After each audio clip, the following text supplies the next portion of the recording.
Hello दोस्तों, welcome to achievers academy. आज से हम लोग स्टूडेंट्स स्टार्ट करने वाले हैं क्लास 12th का फिजिक्स, जिसमें हम लोग स्टार्ट करेंगे 3rd चैप्टर। जो भी बच्चे मेरे से ऑफलाइन पढ़ रहे होंगे वो लोग 1st और 2nd चैप्टर पढ़ लिए होंगे, और जिनका भी छूटा होगा वो 3rd चैप्टर से आप कैरी कर सकते हैं। इस 3rd चैप्टर में हम लोग पढ़ने वाले हैं करंट इलेक्ट्रिसिटी को। इलेक्ट्रोस्टैटिक्स और इलेक्ट्रिक पोटेंशियल हम लोग 1st और 2nd चैप्टर में पढ़ के आए हैं। उसकी वीडियोस भी मैं जल्दी ही प्रोवाइड करवा दूंगा। और इस 3rd चैप्टर से हम लोग रेगुलर यूट्यूब पे 12th के फिजिक्स को ख़त्म करेंगे, और हर एक चैप्टर वाइज वीडियोस आपको मिलते रहेंगे। तो स्टार्ट करने से पहले कुछ इंट्रोडक्शन हम लोग बात कर लेते हैं इलेक्ट्रिसिटी के बारे में। आप लोग क्लास 10th में पढ़ के आए होंगे इलेक्ट्रिसिटी के बारे में, कुछ ना कुछ आप लोगों ने जरूर पढ़ रखा होगा।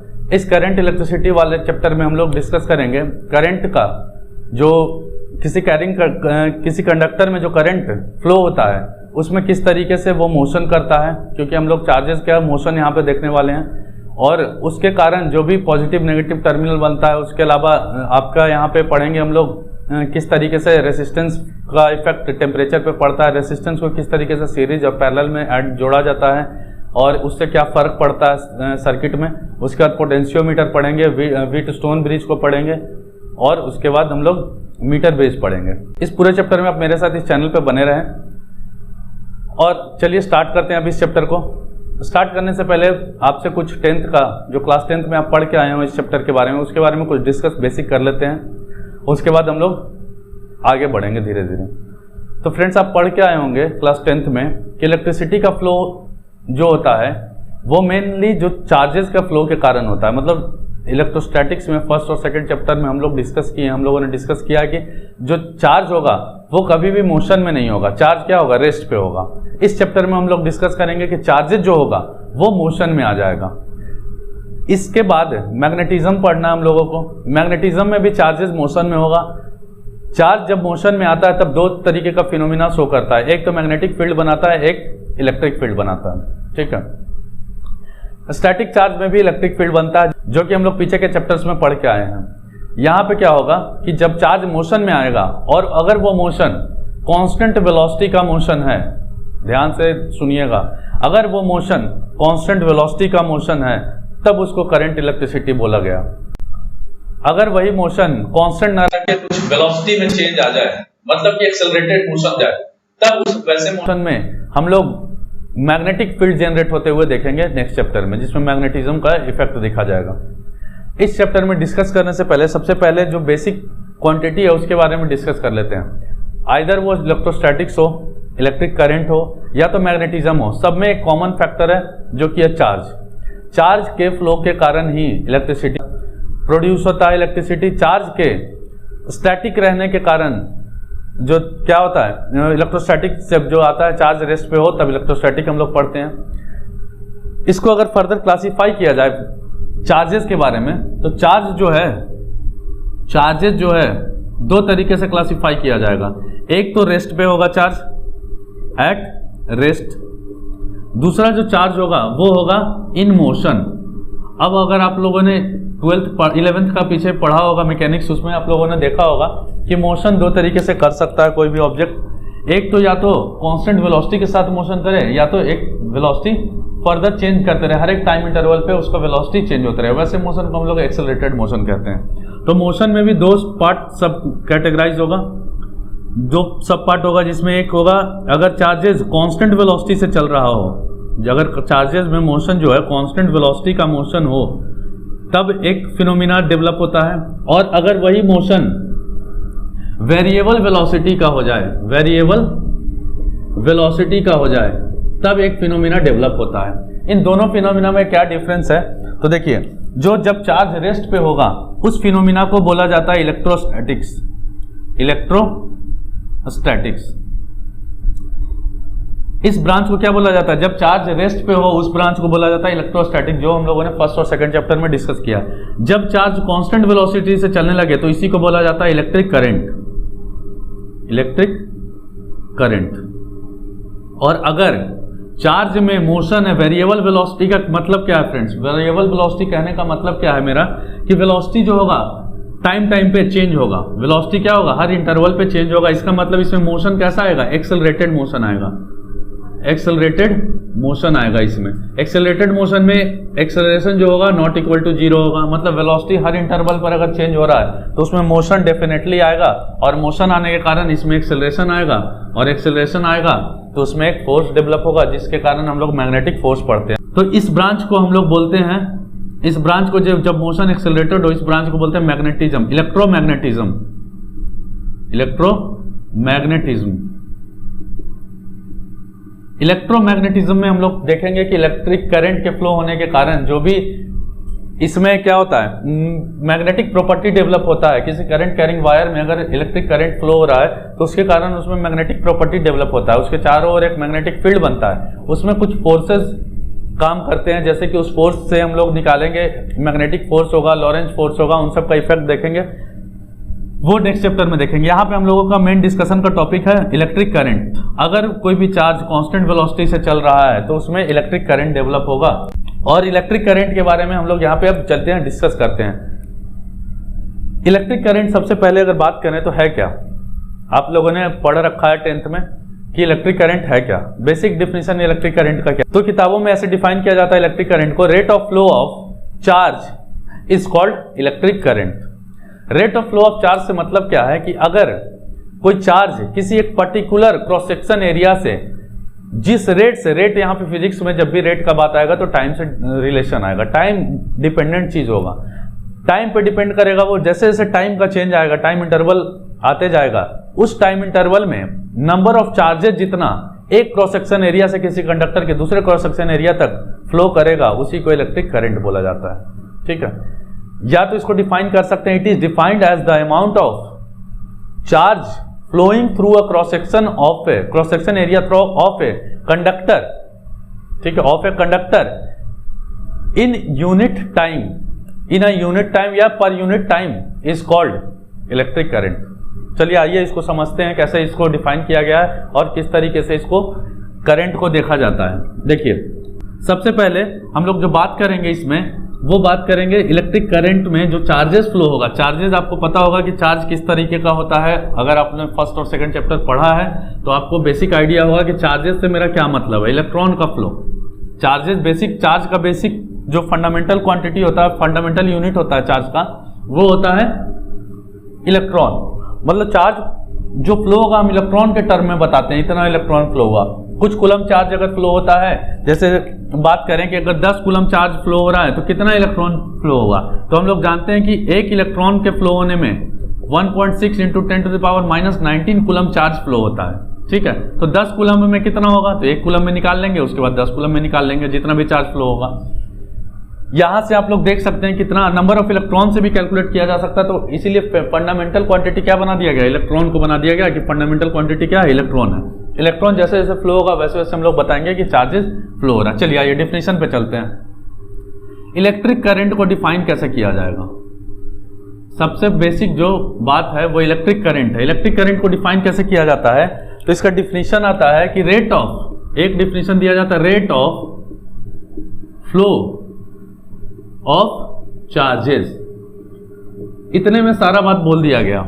Rate of flow of charges कहां से फ्लो होगा, किसी क्रॉस सेक्शन से फ्लो होगा, किसी कंडक्टर के किसी क्रॉस सेक्शन से फ्लो होगा।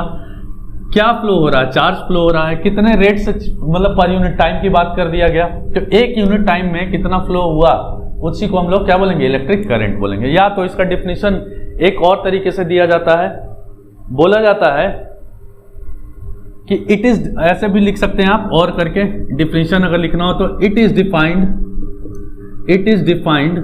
मतलब कौन किसके बारे में बोल रहे हैं, electric current is defined as the amount of, it is defined as the amount of charges, it is defined as the amount of charges flowing through a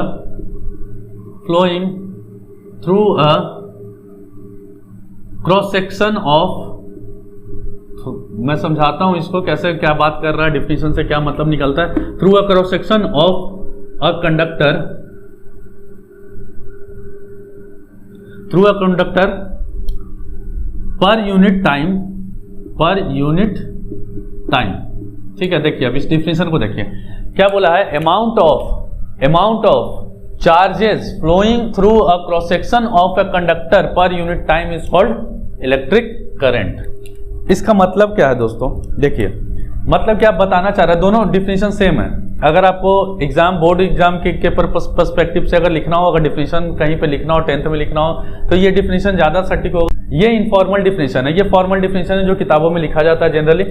आइए इसको समझते हैं, इसका कहने का क्या मतलब है। सपोज करिए एक कंडक्टर है, ये एक कंडक्टिंग वायर है। ये इस कंडक्टिंग वायर में अगर हम बात करें शेप, अगर इस वायर का जनरली लिया जाता है तो सिलिंड्रिकल शेप लिया जाता है, तो ये सिलिंड्रिकल वायर है। ठीक है, देखिए किसी भी कंडक्टर में अगर अभी हम लोग बात करेंगे कि कंडक्टर क्या है, कैसे काम कंडक्टर बोलते हैं, कैसे इंसुलेटर बोलते हैं, किस बेसिस पे उन दोनों को डिस्क्रिमिनेट करते हैं। और किसी भी कंडक्टर में अगर बात करें कि इलेक्ट्रॉन कैसे फ्लो करता है, क्यों फ्लो करता है, उसका रीजन हम लोग आगे देखने वाले हैं।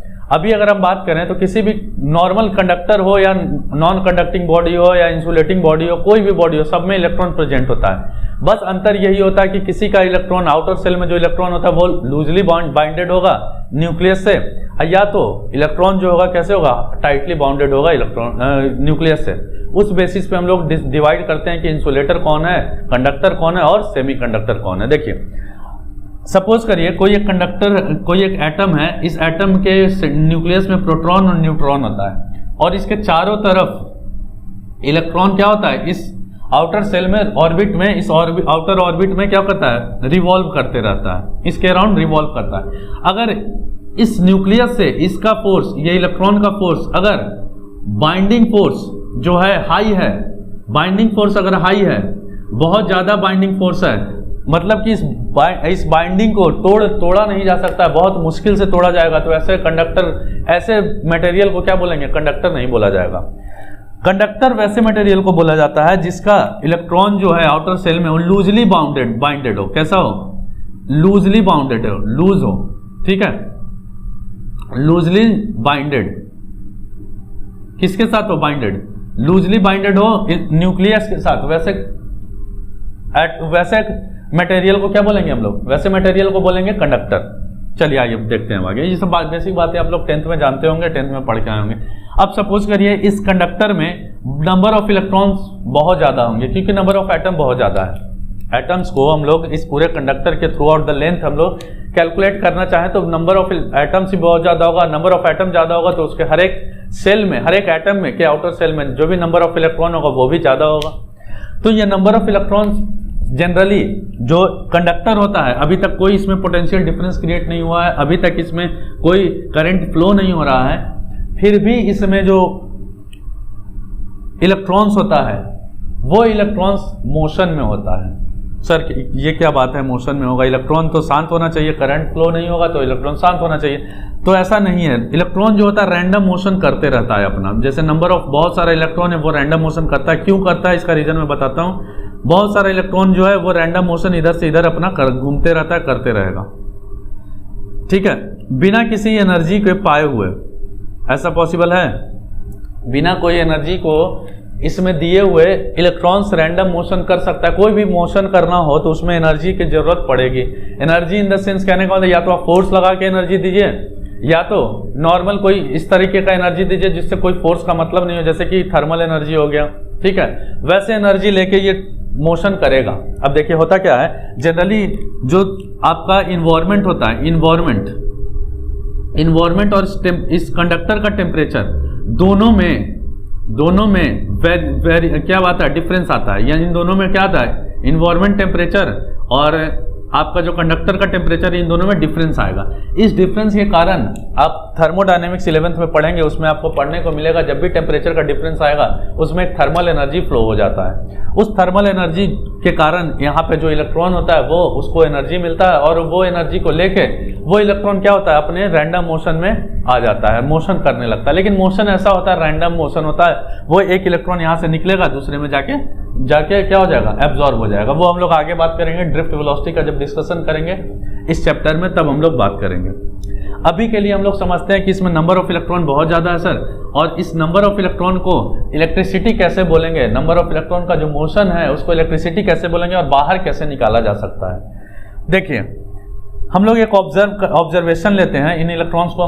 मैं अगर स्क्रीनशॉट वगैरह लेना हो आप वीडियो पॉज करके ले सकते हैं। यहाँ पे मैं इसको रब कर रहा हूँ, मिटा रहा हूँ। अब देखिए यहाँ पे बात करते हैं अब कि अगर किसी एक क्रॉस सेक्शन से, इस क्रॉस सेक्शन को छोटा सा एक क्रॉस सेक्शन इसका ले लिए ऑब्जर्वेशन के लिए, इस क्रॉस सेक्शन एरिया से, क्रॉस सेक्शन एरिया है ये, ठीक है, इसका क्रॉस सेक्शन एरिया से, इस क्रॉस सेक्शन एरिया में हम ऑब्जर्व जब करेंगे कि सर इलेक्ट्रॉन जो आ रहा है कितना पास हो रहा है, तो इलेक्ट्रॉन इधर से बहुत सारा पास हो रहा होगा, इधर से आ रहा होगा इलेक्ट्रॉन इस डायरेक्शन में। अभी मान लेते हैं रैंडम मोशन नहीं है, अलाइन मोशन है, होता है ऐसे रैंडम मोशन में जब तक हम अलाइनमेंट करेंगे नहीं इसका होगा नहीं, ठीक है, रैंडमली डिस्ट्रीब्यूटेड रहेगा, रैंडम मोशन करते रहेगा।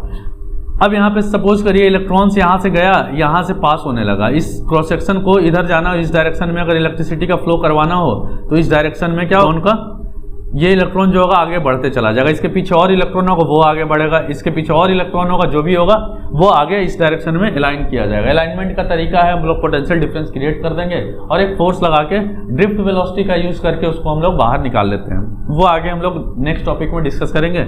यहाँ पे क्या हुआ देखिए, इस क्रॉस सेक्शन एरिया से नंबर ऑफ इलेक्ट्रॉन, जितना नंबर ऑफ इलेक्ट्रॉन था वो बाहर आया, अगर इस छोटे से क्रॉस सेक्शन एरिया से अगर नंबर ऑफ इलेक्ट्रॉन जो भी बाहर आया कितने सेकंड में, 1 सेकंड में, उसी को इलेक्ट्रिसिटी बोला जाएगा। यही बोल रहा है, ये डिफिनेशन से यही निकल रहा है। Amount of charges flowing through a cross section area, देखिए amount of charges, charge electron के फॉर्म में हम लोग फंडामेंटल क्वांटिटी को लेके चलते हैं। Amount of charges flowing through a cross section area of a conductor, conductor की बात कर रहे हैं अभी, तो of a conductor per unit time, 1 second में कितना इलेक्ट्रॉन यहाँ से इस क्रॉस सेक्शन एरिया से पास हुआ, उसी को हम लोग बोल देंगे करंट, इलेक्ट्रिक करंट बोलेंगे। करंट का मतलब होता है कोई भी चीज फ्लोइंग हो उस चीज को करंट, जैसे रिवर का पानी है उसको एज अ इलेक्ट्रॉन समझ सकते हैं, रिवर में जो वाटर फ्लो हो रहा है उसको आप एज ए इलेक्ट्रॉन समझ सकते हैं, उसका भी रेगुलर फ्लो है, इलेक्ट्रॉन का भी रेगुलर फ्लो होगा, उसको भी करंट बोलते हैं, उसको वाटर करंट बोल देते हैं या वहां से रिवर करंट बोलते हैं। यहाँ पे बोला जाएगा इलेक्ट्रिक करंट, क्योंकि यहाँ पे इलेक्ट्रॉन की बात की जा रही है, यहाँ पे क्या आ जाएगा इलेक्ट्रिक करंट, दोनों में सिमिलरिटी आप समझ सकते हैं। तो डिफिनेशन आपको अगर क्लियर हो तो यहाँ से एक फॉर्मूला जनरेट होता है, देखिए rate of flow of charge, मतलब जितना नंबर ऑफ चार्ज फ्लो हुआ होगा 1 यूनिट टाइम में उसी को करंट बोला जाएगा। तो यहाँ से एक फॉर्मूला हम लोग लिख सकते हैं, करंट क्या है, rate of change of charge, Q जो है चार्ज है और टाइम जो है क्या है, T जो है टाइम है, इतना एक टाइम में किसी पर्टिकुलर टाइम इंटरवल में जितना इलेक्ट्रॉन फ्लो हुआ होगा, जितना चार्ज फ्लो हुआ होगा वो क्या होगा, करंट बोला जाएगा, पहली चीज। दूसरी चीज सर कि इस करंट का यूनिट क्या होता है, इस करंट का ऐसा यूनिट क्या होता है, तो देखिए ऐसा यूनिट इस करंट का अगर बात करें तो आप लोग पढ़ के आए होंगे, याद होगा अगर आपको, तो इसका ऐसा यूनिट एम्पियर बोला जाता है। इसका ऐसा यूनिट क्या बोलते हैं, इसको एम्पियर, ए से डिनोट करते हैं, एम्पियर बोलते हैं, ए से डिनोट किया जाता है। यहां तक अगर बात क्लियर हो तो आगे बात करते हैं।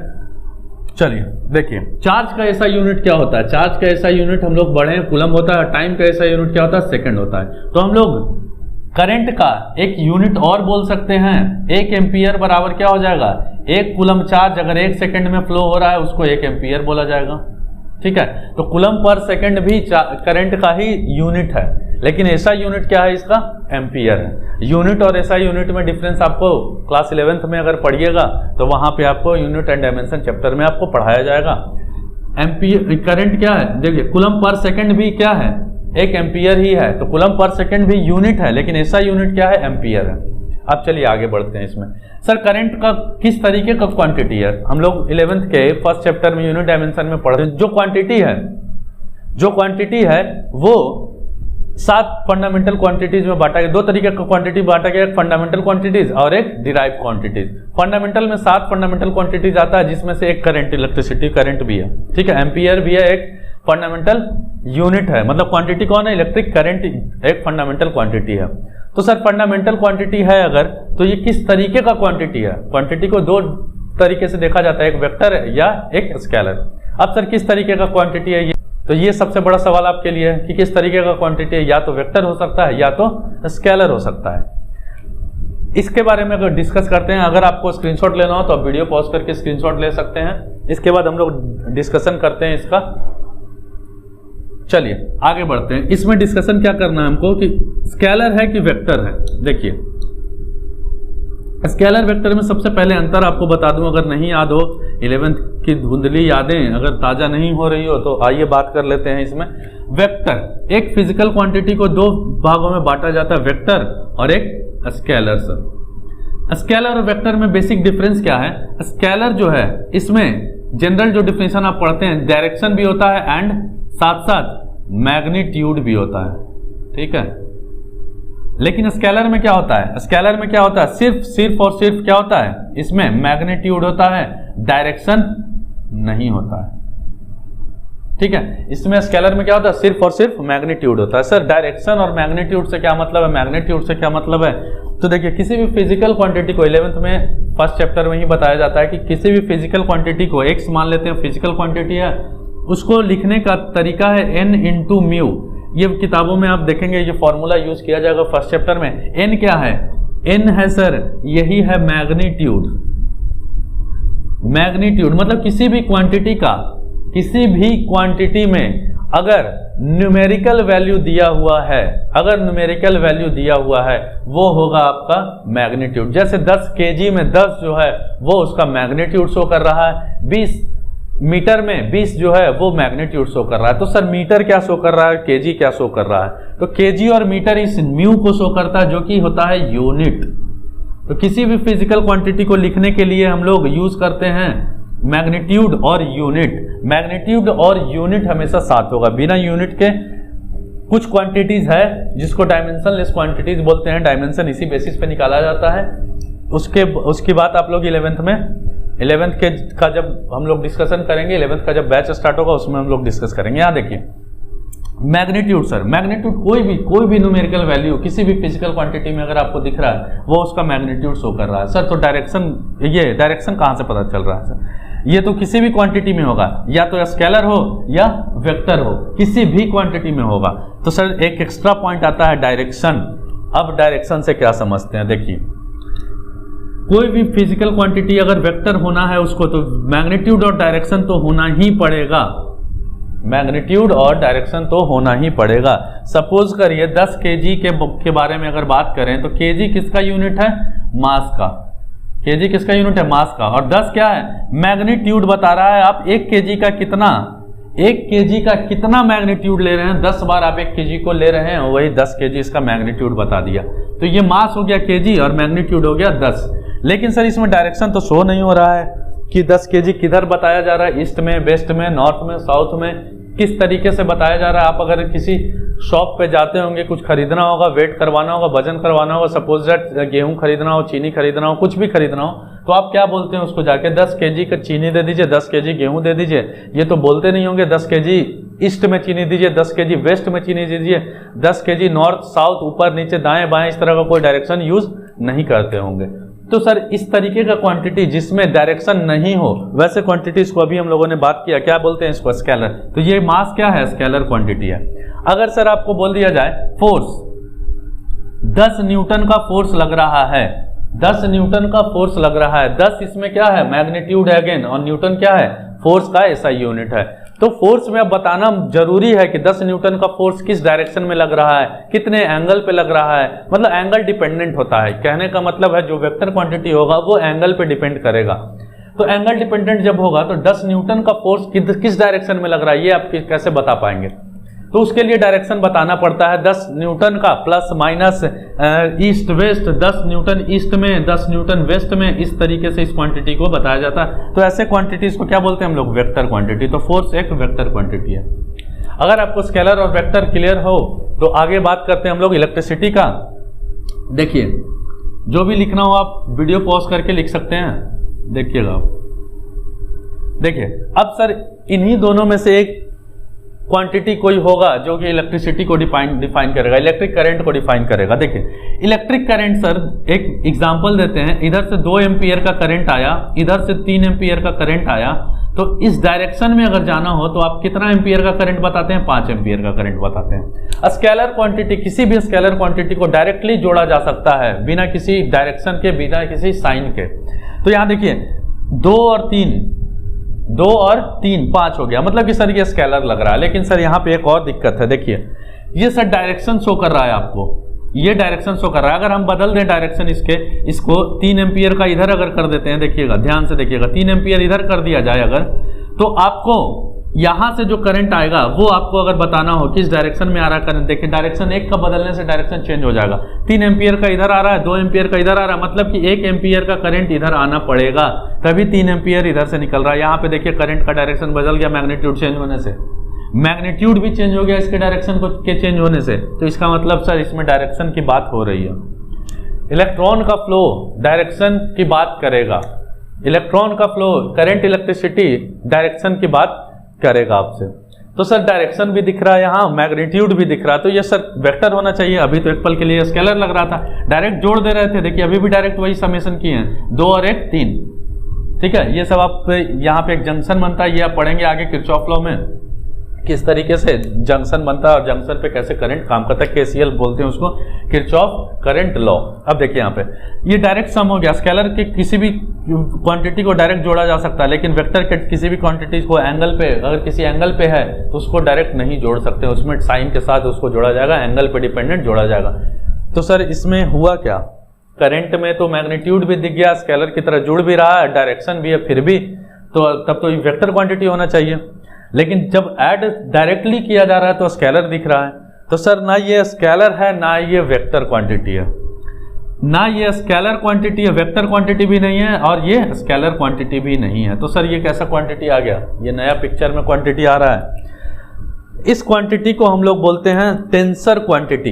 क्या बोलते हैं, टेंसर क्वांटिटी। ये आपको इसके बारे में ज़्यादा डिस्कशन नहीं है आपके टॉपिक में, आपके सिलेबस में, तो इसके बारे में डिस्कस भी नहीं करूंगा मैं। टेंसर क्वांटिटी वैसा क्वांटिटी है जिसमें डायरेक्शन भी हो और मैग्नीट्यूड भी हो, लेकिन एक बहुत ही इंपॉर्टेंट पॉइंट जो लोग वेक्टर पढ़े होंगे उसमें बताया गया होगा आपको कि सिर्फ डायरेक्शन और मैग्नीट्यूड रहने से वेक्टर नहीं कहा जाएगा। अगर कहा जाता तो इलेक्ट्रिसिटी भी, करंट इलेक्ट्रिसिटी भी क्या होता, वेक्टर होता, लेकिन यहाँ वेक्टर नहीं है, ये डायरेक्शन है और मैग्नीट्यूड भी है इलेक्ट्रिसिटी में, लेकिन फिर भी ये क्या है, वेक्टर क्वांटिटी नहीं है। तो सर क्या बात आया, तो देखिए वेक्टर होने के लिए एक कंपलसरी कंडीशन आता है, नेसेसरी कंडीशन आता है, जिसको होना बहुत ही जरूरी है, होना ही पड़ेगा इसको, डायरेक्शन और मैग्नीट्यूड तो होगा ही होगा। ये तो सिंपल कंडीशन बोल दे तो अगर नेसेसरी कंडीशन नहीं है, लेकिन नेसेसरी कंडीशन किसी भी वेक्टर होने के लिए डायरेक्शन और मैग्नीट्यूड के साथ साथ वेक्टर लॉ ऑफ एडिशन को, ये आप पढ़े होंगे, vector law of addition, vector law of addition को फॉलो करे, वैसे क्वांटिटीज को जिसमें डायरेक्शन भी हो और मैग्नीट्यूड भी हो और उसके साथ साथ वेक्टर लॉ ऑफ एडिशन को फॉलो करे, उस क्वांटिटी को क्या बोलते हैं, वेक्टर क्वांटिटी बोला जाता है।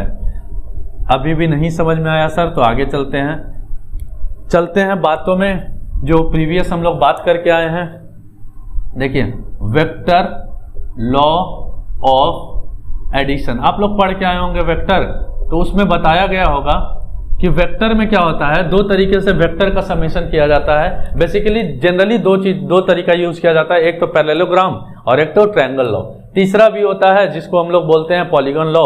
पॉलीगॉन लॉ को डिस्कस नहीं किया जाता क्योंकि वो सिमिलर यूज है, दोनों का यूज करके हम लोग बनाते हैं। पैरेललोग्राम और ट्रायंगल लॉ को भी यूज कर किया जाता है, उसमें वही यूज किया जाता है, इसलिए जनरली उसको यूज किया नहीं जाता। उसमें नंबर ऑफ वेक्टर्स को अगर जोड़ना हो तब उसको यूज किया जाएगा। यहाँ पे अगर पॉलीगॉन क्या बोलते हैं, पैरेललोग्राम लॉ दो वेक्टर को ऐड करने के लिए होगा, या तो ट्रायंगल लॉ भी दो वेक्टर के लिए ऐड कर, दो वेक्टर्स के एडिशन के। तो आप पैरेललोग्राम लॉ में एक फॉर्मूला पढ़े होंगे, दो वेक्टर का रिजल्टेंट निकालना, दो वेक्टर का एडिशन मतलब रिजल्टेंट निकाल रहे हैं अगर, तो उसका एक फॉर्मूला पढ़े होंगे, R = √a² जो कि पहला वेक्टर था, b² जो दूसरा वेक्टर था, दोनों का मैग्नीट्यूड है ये a और b, plus 2ab cos theta. Theta क्या है, दोनों के बीच का एंगल, मतलब सर थीटा होना जरूरी है, एंगल पे डिपेंड करेगा। अगर नहीं होता तो ऐसे ऐसे कर दो। या इलेक्ट्रिसिटी में देखो, इलेक्ट्रिसिटी में अगर ऐसे भी आ रहा है, ऐसे भी आ रहा है, 90 डिग्री भी आ रहा है, दो और यहाँ से 2 एम्पियर का, इधर से 3 एम्पियर का, तो इधर 5 एम्पियर का, डायरेक्शन 90 डिग्री भी हो गया, तब भी कोई फर्क इस मैग्नीट्यूड को नहीं पड़ा। लेकिन अगर यही वेक्टर क्वांटिटी होता तो इसमें फर्क पड़ जाता, मैग्नीट्यूड चेंज हो जाता। तो sir vector law of addition को जो फॉलो करेगा with direction and magnitude, then we call it vector quantity. Vector quantity वैसे क्वांटिटीज को बोलेंगे जिसमें डायरेक्शन मैग्नीट्यूड तो हो ही, उसके साथ साथ सबसे important condition vector law of addition को फॉलो करे। मतलब सर कहने का मतलब है जिसमें वेक्टर लॉ ऑफ एडिशन को फॉलो नहीं करेगा जो क्वांटिटी डायरेक्शन और मैग्नीट्यूड होने के बाद भी, तो वैसे क्वांटिटी को क्या बोला जाएगा? Tensor quantity. इसीलिए इलेक्ट्रिक करंट कैसा क्वांटिटी है, याद रखेंगे बच्चों। इलेक्ट्रिक करंट अगर कोई बोलता है आपसे कैसा क्वांटिटी है, तो आप बताएंगे उसको कैसा क्वांटिटी है? टेंसर क्वांटिटी है। इलेक्ट्रिक करंट टेंसर क्वांटिटी है। लेकिन सर कभी कभी होता क्या है कि ऑब्जेक्टिव जब सॉल्व करिएगा उसमें अगर बोर्ड के एग्जाम हो, 10th के एग्जाम हो, उसमें टेंसर क्वांटिटी का जिक्र नहीं होता है। वो आपको पढ़ना था है नहीं, इसलिए बताया नहीं जाता वहां पे। तो अगर टेंसर क्वांटिटी ऑप्शन में नहीं है तो आप क्या चूज करके आइएगा? वेक्टर, स्केलर या इधर दोनों में से कोई नहीं, इनमें से कोई नहीं। तो वहां पे आप सबसे बढ़िया होगा कि स्केलर क्वांटिटी आप टिक करके आएंगे। अगर टेंसर नहीं दिख रहा है तो करंट को क्या आप लोग मान लेंगे? स्केलर क्वांटिटी है। लेकिन प्रेफरेंस किसको देंगे? टेंसर क्वांटिटी को। अगर टेंसर नहीं है तब की बात मैं कर रहा हूं, तब आप क्या कीजिएगा? स्केलर को टिक करेंगे। स्केलर क्वांटिटी हो जाएगा इलेक्ट्रिक करंट। समेशन हो रहा है स्केलर की तरह, डायरेक्शन पर डिपेंड नहीं कर रहा, तो some type of scalar quantity होगा। तो आप यहाँ पे टेंसर अगर ऑप्शन में नहीं दिखे तो आप स्केलर टिक करिएगा। ऐसा नहीं कि इनमें से कोई नहीं या छोड़ के आ जाइएगा, ठीक है।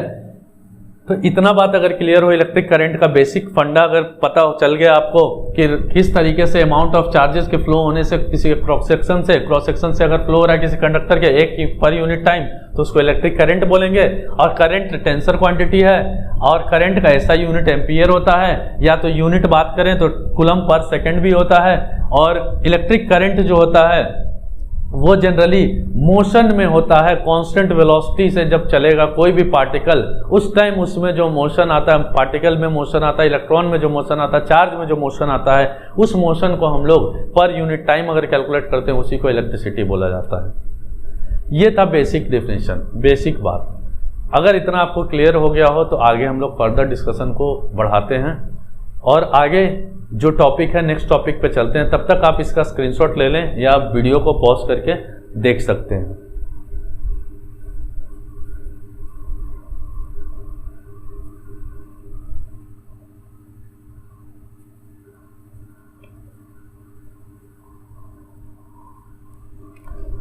तो चलिए आगे अपने डिस्कशन को एक स्टेप आगे लेके चल के डिस्कस करते हैं कि सर करंट इलेक्ट्रिसिटी में बात तो कर दिए आप कि इलेक्ट्रॉन चलेगा, ट्रैवल करेगा, मूवमेंट होगा एक जगह से दूसरे जगह।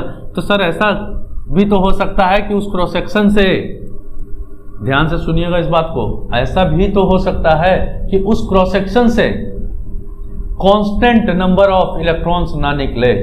इलेक्ट्रॉन का नंबर वेरिएबल हो, कभी 4 निकल रहा है उस क्रॉस सेक्शन से पास हो रहा है, कभी 2 निकल रहा है, कभी 4 निकल रहा है, कभी 8 निकल रहा है, कोई भी चेंजेस आ सकता है। तब क्या करेंगे सर? कांस्टेंट नहीं है सर, तब क्या किया जा सकता है?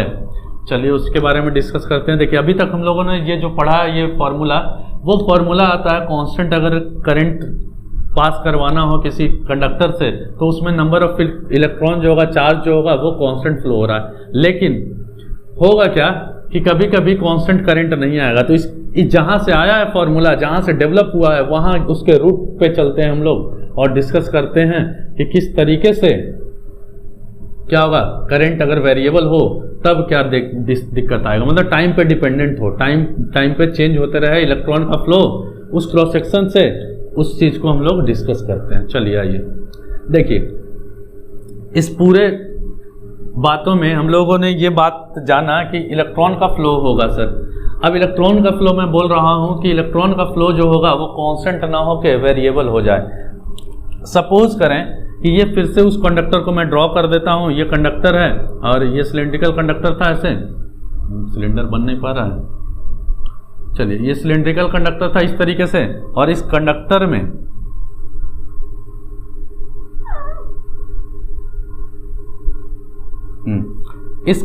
में किसी एक क्रॉस सेक्शन से, इस क्रॉस सेक्शन एरिया को ले लेते हैं, छोटा सा क्रॉस सेक्शन एरिया मान लेते हैं, इससे कितना करंट पास हुआ। सपोज इस क्रॉस सेक्शन एरिया से जो करंट पास हुआ है उसको dq मान लेते हैं। dq करंट पास हुआ, छोटा सा करंट, छोटा सा एरिया लिए हैं, छोटा सा करंट इससे पास हो रहा है। dq करंट पास हो रहा है, कितने टाइम पे पास हो रहा है? तो dt टाइम के लिए, एक छोटे से टाइम इंटरवल के लिए, जो कि dt बोलते हैं जिसको, और dq करंट इससे पास हो रहा है। मतलब नंबर ऑफ चार्ज कितना पास हो रहा है? dq चार्ज पास हो रहा है इससे, ठीक है। बहुत कम करंट पास हो रहा है, बहुत कम चार्ज इससे क्रॉस कर रहा है इस क्रॉस सेक्शन एरिया से, उस छोटे से टाइम के लिए छोटा सा करंट होगा। तब सर करंट को डिफाइन कैसे करेंगे? तो फिर फॉर्मूला वही होगा sir, dq by dt, formula वही होगा dq बाई dt। इस फॉर्मूले में हम लोग देखेंगे कि करंट जो होगा टाइम पे डिपेंडेंट होगा, मतलब अगर चार्जेस वेरी किया टाइम पे तो करंट भी वेरी करेगा। इसी को अगर लिखना हम चाहें तो देखिए I इंटू, इसको उधर ले गए, अगर आपको समझ में आ रहा हो तो ये डिफरेंशिएशन का साइन है d बाई डी टी। अगर 12th में पढ़े होंगे डिफरेंशिएशन और कैलकुलस पढ़े होंगे, उसमें डिफरेंशिएशन और इंटीग्रेशन आपको बताया गया होगा। ये dt क्या है, d बाई डी टी क्या है, डिफरेंशिएशन फॉर्म है, t के रिस्पेक्ट में डिफरेंशिएट कर रहे हैं हम लोग किसको, q को। अब t को उधर ले जाते हैं, dq को इधर। अब मान लेते हैं, यहाँ पे बोर्ड दिख नहीं रहा है क्या, चलिए इधर लिख देता हूँ, थोड़ा सा लाइट का प्रॉब्लम है। यहाँ पे फॉर्मूला लिख दे रहा हूँ, I बराबर D Q by D small Q by D T. अब देखिए यहाँ पे इस छोटे से टाइम इंटरवल के लिए छोटा सा करंट फ्लो हो रहा है, तो अगर इसको हम बोलें कि तो पूरा एक टी टाइम इंटरवल के लिए, जैसे T1 से T2 जा रहा है, T1 से ऑब्जर्वेशन हमारा स्टार्ट हुआ, T2 टाइम तक गया, तो इस T1 T2 टाइम के लिए कितना चेंज आएगा, तो उसको देखने के लिए हम लोग क्या करते हैं, I dt को टोटल टाइम के लिए, इस टाइम इंटरवल के लिए क्या करते हैं, डिफरेंस इंटीग्रेट कर देते हैं, सॉरी इंटीग्रेट कर देते हैं। इसको इंटीग्रेट करेंगे तो क्या आ जाएगा, टोटल टाइम इंटरवल, जितने भी टाइम का ऑब्जर्वेशन हम लोग ले रहे हैं उस टाइम ऑब्जर्वेशन के लिए क्या आ जाएगा, तो आपका उस टाइम ऑब्जर्वेशन के लिए टोटल करंट निकल जाएगा, मतलब इतने टाइम के लिए कितना करंट आएगा। देखिए अब dt को अगर रखें, dt का अगर बताया गया हो आपसे कि 2 से 3 सेकंड तक देखना है आपको ऑब्जर्वेशन, 3 से 4 सेकंड तक के बीच में बताना हो, 3 से 4 सेकंड में उस क्रॉस सेक्शन से कितना पास किया करंट, तब के लिए आप लिमिट लगाएंगे इनडिफिनिट इंटीग्रल में, अदरवाइज सॉल्व करेंगे। अगर लिमिट दिया है तो डिफिनिट इंटीग्रल में सॉल्व करेंगे, लिमिट रखेंगे यहाँ से यहाँ, यहाँ से यहाँ। अब अगर लिमिट हम लोग मान लेते हैं कि 0 सेकंड से चलना शुरू किया, हमारा ऑब्जर्वेशन स्टार्ट हुआ 0 सेकंड से और t टाइम पे हमारा खत्म हो गया, उस 0 सेकंड पे 0 चार्ज गया होगा, 0 चार्ज गया होगा, 0 कूलम का चार्ज, और t टाइम पे मान लेते हैं एक कैपिटल Q कूलम का चार्ज इतना सेकंड पे गया होगा। लिमिट रखते हैं, यहाँ से 0 टाइम से शुरू हुआ और कहाँ तक गया, t टाइम तक गया, और 0 Q से शुरू हुआ, कितना चार्ज चला गया t टाइम पे Q चार्ज इससे फ्लो हो गया। अब आपको अगर इंटीग्रेशन आता होगा तो आप इंटीग्रेट करेंगे तो I तो बाहर आ जाएगा और dt क्या आ जाएगा, dt का इंटीग्रेशन हो जाएगा t, और लिमिट रखेंगे आप हम लोग 0 से t तक का लिमिट रखेंगे, उसके बाद dq का इंटीग्रेशन हो जाएगा q, और यहाँ से 0 से q तक का आ जाएगा क्या, लिमिट। अपर लिमिट बोलते हैं इसको और इसको लोअर लिमिट बोलते हैं। इंटीग्रेशन का जो रूल है उससे सॉल्व करेंगे तो सबसे पहले t के जगह अपर लिमिट रखेंगे, उसके बाद लोअर लिमिट रखेंगे, और q के जगह पहले अपर लिमिट रखेंगे, सॉरी q के जगह अपर लिमिट q माइनस 0। इसमें फॉर्मूला देखिए अब आपका आ गया I into t is equal to q. 0 से अगर स्टार्ट करेंगे तो q बाई टी, यही फॉर्मूला भी पढ़ के हम लोग गए थे, यहाँ से इस फॉर्मूले को निकाल सकते हैं आप। अगर करंट वेरी कर रहा होगा, अगर चार्ज टाइम पे डिपेंडेंट होगा, चार्ज अलग अलग जा रहा होगा, हर इंस्टेंट पे बदल रहा होगा, तो आप सिंपल जो फंक्शन, जिस फंक्शन को फॉलो कर रहा होगा चार्ज, जिस तरीके का भी फंक्शन पाथ फॉलो कर रहा हो, उस पाथ को टाइम के रिस्पेक्ट में आप डिफरेंशिएट कर देंगे, dq को आपका करंट आ जाएगा। या तो अगर करंट टाइम पे डिपेंडेंट है, करंट का कोई फंक्शन दिया हुआ है और उसको क्या निकालना, चार्ज आपको निकालना है, कितना चार्ज फ्लो हुआ, कोई करंट अगर किसी फंक्शन को फॉलो कर रहा हो तो उसको dt से t के टर्म में क्या करेंगे, इंटीग्रेट कर देंगे, आपका चार्ज आ जाएगा।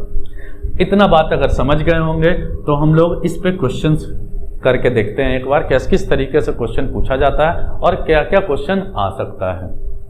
आप इसका स्क्रीनशॉट ले सकते हैं। अगर नहीं समझ में आया तो फिर से मैं एक बार ओवरव्यू दे रहा हूं कि किसी एक छोटे से क्रॉस सेक्शन एरिया से अगर dq चार्ज हो रहा है, dq जो है हमेशा वेरिएबल है, कभी 3 जा रहा है कभी 4 जा रहा है, मतलब कि टाइम जब तक नहीं बताया जाए किसी परफेक्ट एक टाइम इंटरवल पे, हम अलग अलग अगर होगा तो अलग अलग बात करेंगे। अगर टाइम इंटरवल बता दिया जाए इतना से इतना टाइम इंटरवल के लिए, तो उतने से उतने टाइम इंटरवल में कितना dq चार्ज फ्लो हुआ वो भी बताएगा, तो उस के बेसिस पे हम लोग क्या करेंगे, निकाल देंगे यहाँ से। अगर ये तो 0 मान लिया है ऑब्जर्वेशन टाइम, अगर 2 से 3 सेकंड का टाइम दिया जाए, 2 सेकंड और 3 सेकंड, तो यहाँ लोअर लिमिट में रखेंगे 2, अपर लिमिट में रखेंगे 3। चार्ज बता देगा आपको 10 कूलम से 12 कूलम जा रहा होगा, 10 यहाँ रखेंगे, यहाँ 12 कूलम रखेंगे, वहां से आप इंटीग्रेट करके इसको निकाल सकते हैं। जीरो इनिशियल कंडीशन हम लोग एज्यूम करके चले, अगर नहीं दिया रहा है तो आप नहीं लेंगे, दिया रहेगा तो आप लेंगे उसको। चलिए आगे बढ़ते हैं, इसमें क्वेश्चंस देखते हैं किस तरीके से पूछा जाता है। इसमें 2 तरीके का करंट होगा बच्चों, एक तो होगा जो करंट एवरेज होगा, एवरेज करंट बोलते हैं, एक इंस्टेंटेनियस करंट बोलते हैं। आप अगर 11th में मैकेनिक्स पढ़े होंगे, काइनेमेटिक्स पढ़े होंगे, मैकेनिक्स से अच्छा काइनेमेटिक्स में आपको दिखा होगा कि इंस्टेंटेनियस वेलोसिटी किसको बोलते हैं, इंस्टेंटेनियस एक्सेलरेशन किसको बोलते हैं, और एवरेज एक्सेलरेशन या एवरेज वेलोसिटी किसको बोला जाता है। किसी एक पर्टिकुलर टाइम इंटरवल पे, टाइम ऑफ इंस्टेंट पे, इंटरवल पे अगर बात करें किसी एक पर्टिकुलर टाइम इंटरवल पे, तो उसको एवरेज बोला जाएगा। उसमें कितना नंबर जा रहा है हमको नहीं पता है, बस इनिशियल और फाइनल कंडीशन पर डिपेंड करता है। और अगर किसी particular time instant of time पे अगर बात किया जाए, तो किसी पर्टिकुलर इंस्टेंट ऑफ टाइम पे जो भी करंट फ्लो हुआ होगा या जो भी चीज जा रहा होगा उसको इंस्टेंटेनियस बोला जाएगा। यहाँ पे करंट का बात करेंगे, वहां वेलोसिटी का बात करते हैं। चलिए आइए देखिए, यहाँ एक क्वेश्चन लेते हैं छोटा सा।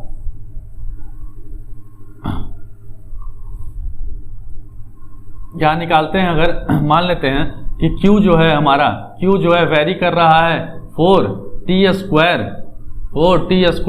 प्लस 2t प्लस 3 से। ये फंक्शन है Q का, Q जो है इस पाथ को फॉलो कर रहा है, वेरिएबल है Q, और इससे करंट जो फ्लो हो रहा है वो निकालना है आपको। और t बराबर 2 सेकंड से t बराबर 3 सेकंड पर जाना है आपको, 3 सेकंड तक के बीच में करंट निकालना है। देन इतने के बीच में I बराबर वॉट। क्वेश्चन लैंग्वेज के फॉर्म में दिया रहेगा आपको, what is current flowing through, calculate the current flowing through a conductor when charge is flowing या charge is following this function and calculate the current between 2 and 3 second. इस तरीके से question language के form में आपको frame करके दिया जाएगा। इसको सॉल्व करते हैं। पहले एक क्वेश्चन में सॉल्व करके आपको दिखाता हूं, आइडिया लगेगा कैसे सॉल्व करेंगे। इसमें करंट निकालना है, तो करंट का हम लोग फॉर्मूला पढ़े, I बराबर dq/dt, ठीक है, I बराबर dq/dt। यहां से हम लोग d/dt को रखें अगर, और q को रख दिए अगर, q हमेशा टाइम का फंक्शन होगा सर, q जो होगा टाइम का फंक्शन दिया रहेगा, टाइम पर डिपेंड करेगा, टाइम चेंज होगा चार्ज चेंज होगा। यही बात मैं कर रहा था बार बार कि टाइम जैसे जैसे चेंज होगा चार्ज का मैग्नीट्यूड जो होगा वो फ्लो होने का चेंज होते रहेगा। कभी 2 चार्ज आ गया, कभी 4 चार्ज आ गया, वो टाइम पे डिपेंड करेगा किस तरीके से फ्लो हो रहा है। आइए यहाँ पे रखते हैं इसको। जब इसको इंटीग्रेट कीजिएगा आप, यहाँ जब डिफ्रेंशिएट किएगा, अगर डिफ्रेंशिएशन आता होगा तो यहाँ से आप निकाल सकते हैं इसको। डिफ्रेंशिएट करने पे 4 × 2t प्लस 2 आ जाएगा। मतलब करंट जो आएगा I बराबर 8t प्लस 2, ये इस फंक्शन को फॉलो करेगा करंट, 8t प्लस 2 को फॉलो करेगा करंट। अब निकालते हैं करंट I निकालते हैं एट 2 सेकेंड। 2 सेकेंड पे I क्या होगा, t बराबर 2 सेकेंड रखेंगे, 8 2 16 2 18 एम्पियर। I बराबर 3 सेकेंड पे, तीसरे सेकेंड पे क्या आ जाएगा, 8 24 2 26 26 एम्पियर। करंट चेंज हो गया। देखिए 2 सेकंड पे 18 एम्पियर आया, 3 सेकंड पे कितना आ गया, 26 एम्पियर का करंट आया, दोनों आपको मिल गया। अगर पूछेगा 2 से 3 सेकंड के टाइम इंटरवल पे बताइए करंट कितना फ्लो हुआ, तो दोनों का अंतर बता दीजिएगा आप, इतना करंट फ्लो हुआ। दोनों सेकंड पे निकाल के और दोनों का डिफरेंस आप इंटरवल बता दीजिएगा, इसी इंटरवल के बीच में करंट फ्लो हुआ। ये तो हुआ एक करंट निकालने के लिए। इसके अपोजिट एक रिवर्स तरीका भी पूछा जा सकता है। आपसे करंट चार्ज यहां दे दिया था, देखिए चार्ज का फंक्शन दे दिया था, आपसे करंट पूछ दिया, अब करंट दे देगा, आपसे चार्ज पूछ दिया जाएगा। तो उस क्वेश्चन को भी देख लेते हैं कैसे करेंगे। अगर कैलकुलस का अगर कैलकुलस आप लोगों ने पढ़ रखा होगा तो आपको पता होगा कि इंटीग्रेशन, इधर डिफरेंशिएशन किए हैं तो ऑब्वियस है कि इधर क्या करना पड़ेगा, हमको इंटीग्रेट करना पड़ेगा। डिफरेंशिएशन का अपोजिट उल्टा क्या होता है, इंटीग्रेशन। आइए देखते हैं यहाँ पे बोला जाएगा कि करंट जो है I जो है 2t प्लस 1 इस तरीके का कोई फंक्शन है उसको फॉलो कर रहा है। तो चार्ज बताइए, आपको क्या पूछा जाएगा, यहाँ पे t दे देगा, चार्ज बताइए q बराबर वॉट, चार्ज बताइए कितने सेकंड पे, t बराबर 2 सेकंड पे और t बराबर 3 सेकंड पे। दोनों पे चार्ज का डिफरेंस हम लोग निकालते हैं। चार्ज कैसे निकालेंगे, इंटरवल, हम इंटरवल पे बात करें, 2 से 3 सेकंड के इंटरवल पे कितना चार्ज फ्लो करेगा वो निकालना है। तो इसका सॉल्यूशन देखते हैं कैसे करेंगे। अब देखिए यहाँ पे हम लोग सेम फॉर्मूला सेम यूज किया जाएगा, उससे फॉर्मूला वही यूज करेंगे। यहाँ पे I बराबर dq बाई dt। देखिए I का यहाँ फंक्शन रखेंगे 2t प्लस 1 और dt को इधर लेके आएंगे और इधर dq रखेंगे, ठीक है। अब देखिए यहाँ पे हम लोग क्या करेंगे, इसको इंटीग्रेट करने वाले हैं। इंटीग्रेट करेंगे तो इस पूरे इंटरवल ऑफ टाइम के लिए आपको क्या मिल जाएगा, यहाँ से करंट मिल जाएगा, सॉरी चार्ज मिल जाएगा। अब इंटीग्रेट जब करिएगा इसको तो 2, ठीक है, 2 और यहाँ से क्या आ जाएगा टी स्क्वायर बाई 2, इसका इंटीग्रेशन प्लस t, ठीक है, इज इक्वल टू q, ठीक है। चार्ज निकल गया आपका, चार्ज आ गया आपका। देखिए t square plus t is equal to q। इस फंक्शन को फॉलो कर रहा है कौन, चार्ज। चार्ज इस फंक्शन को फॉलो कर रहा है, टी स्क्वायर प्लस टी के फंक्शन को फॉलो कर रहा है। इसका मतलब अब जैसे जैसे आप टाइम रखते जाइएगा आपको चार्ज मिलते जाएगा। दूसरे सेकंड पे इंस्टेंट, किसी एक 2 सेकंड के इंस्टेंट ऑफ टाइम पे बात किया जाएगा तो 2 पे 2 दूनी 4 और 2 6 आ जाएगा। चार्ज जो आएगा 2 सेकंड पे 6 कूलम का चार्ज फ्लो होगा। अगर 3 सेकंड पे तीसरे सेकंड में बात करेंगे, 3 सेकंड में क्या होगा, तो तीसरे सेकंड में क्या हो जाएगा, 3 या 9 9 3 12 कूलम का चार्ज इससे फ्लो कर जाएगा। अगर बच्चों इंटरवल दे दिया 2 से 3 सेकंड पे क्या इंटरवल होगा, तो आप यहाँ से क्या करेंगे 2 और 3 रखेंगे और यहाँ चार्ज जो होगा किसी एक पर्टिकुलर चार्ज 0 से अगर मान रहा होगा, कोई भी चार्ज फ्लो नहीं हो रहा उसमें, दूसरे सेकंड से तीसरे सेकंड के ऑब्जर्वेशन में वो बात करना चाह रहा होगा तो दूसरे से तीसरे सेकंड में दीजिएगा और यहाँ लिमिट रखिएगा आप 0 से q का। अगर चार्ज कोई नहीं फ्लो हुआ होगा या इससे पहले अगर फ्लो हो गया होगा कुछ चार्ज, तब वहां पे लिमिट, लोअर लिमिट भी आपको रखना पड़ेगा। उस गैप पे जो डिफरेंस आएगा उस अपर लिमिट और लोअर लिमिट निकालने के बाद आप यहाँ पे इसको कैलकुलेट कर पाइएगा। यहाँ तक आपको अगर डिस्कशन समझ में आ रहा हो तो ये बेसिक इंफॉर्मेशन था करंट का। अब यहाँ पे हम लोग इसके बाद पढ़ेंगे करंट, स्टेडी करंट क्या होता है, अनस्टेडी करंट क्या होता है, किस तरीके से करंट वैरी करेगा, किस तरीके से करंट डिपेंड करेगा टेम्परेचर पे, कैसे रेसिस्टेंस डिपेंड करेगा, इन सबको अब हम लोग नेक्स्ट वीडियो में डिस्कस करेंगे। अगर यहाँ तक आपको समझ में आ गया हो तो आप इस वीडियो को लाइक करके जाएंगे और ज़्यादा से ज़्यादा शेयर कर देंगे।